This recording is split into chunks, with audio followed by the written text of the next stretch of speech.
But the idea is, even with an increased investment, you'll still be defined only as an MSME. You shall not get out of the benefit which is given to you as an MSME. Second is, additional criteria to define an MSME is being brought in, and that criteria is based on turnover. So that is being brought in newly now.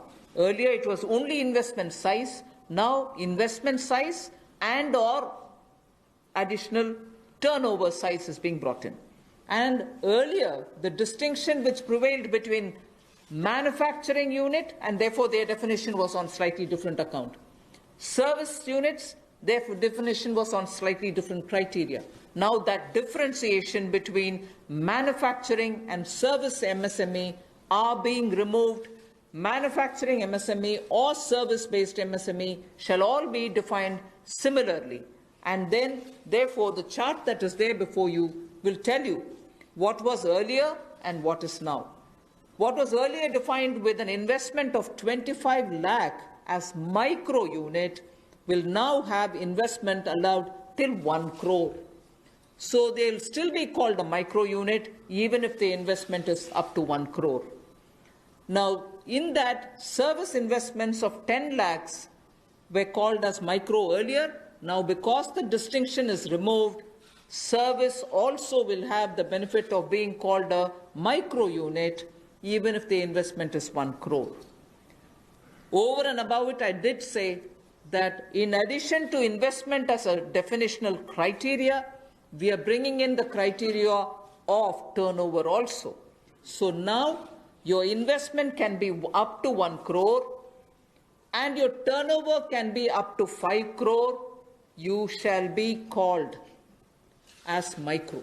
This or that. Your investment can be 1 crore and your turnover can be 5 crore, up to 5 crore, you will be micro enterprise. And so on. So small will be up to 5 crore, manufacturing enterprise, services was up to 2 crore. Now the definition is changed to 10 crores and 50 crores. Investment and turnover, and so on. The table explains it.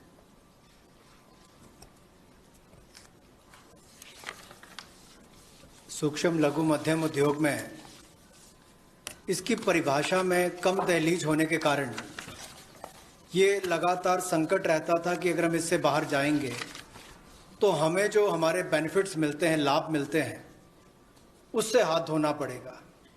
और यही कारण था कि हमारे कुटीर सूक्ष्म लघु उद्योग कभी बड़ा बनने का सपना नहीं देखते थे, और सपना देखते भी थे तो ये जो सीमा इसके लिए रखी गई थी, कम दहलीज थी, इसके कारण ये बड़े नहीं हो पाते थे। और कहीं ना कहीं जो आज कंपटीशन है उसमें फिर ये बहुत पीछे रह जाते थे।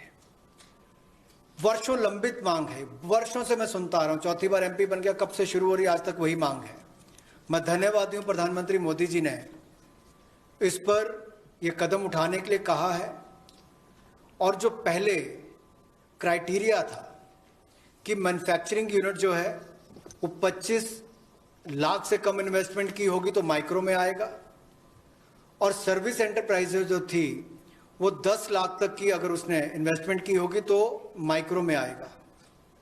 अब इसमें एक बदलाव किया गया है कि निवेश की लिमिट को तो बढ़ाया गया है, साथ में कारोबार को भी जोड़ा गया कि आपने व्यवसाय या कारोबार कितना उस वर्ष में किया है। तो इसको इन्वेस्टमेंट को बढ़ाकर माइक्रो के लिए 25 लाख से बढ़ाकर 1 करोड़ तक की जो इन्वेस्टमेंट करेगा वो माइक्रो यूनिट कहलाएगा। और ये मैन्युफैक्चरिंग और सर्विसेज दोनों के लिए एक ही क्राइटेरिया रहेगा, तो सर्विस सेक्टर को भी माइक्रो में आने का लाभ मिला है। तो 1 करोड़ से कम निवेश करने वाले को माइक्रो इंडस्ट्री में जो 5 करोड़ तक का व्यापार कारोबार करेगा उसको माइक्रो कहा जाएगा। स्मॉल वाले के लिए 10 करोड़ तक का निवेश और 50 करोड़ तक का कारोबार करने का प्रावधान, और मीडियम जो है उसमें 20 करोड़ तक का निवेश और 100 करोड़ तक की टर्नओवर। तो आप कल्पना कीजिए कि कल तक जो शायद मीडियम वाले के लिए आता था वो आज आपके स्मॉल वाले के लिए भी उससे बेहतर ऑप्शंस आकर खड़ी हो गई। तो इससे हमारे कुटीर, सूक्ष्म, लघु, मध्यम उद्योग को बहुत बल मिलने वाला है। एक और बैंकों का हाथ पकड़ना, पैसा देना, दूसरी तरफ से डेफिनेशन चेंज करके उनके आकार और क्षमता को बढ़ाने का अवसर देना, ये अपने आप में क्रांतिकारी कदम इस दिशा में लिया गया है।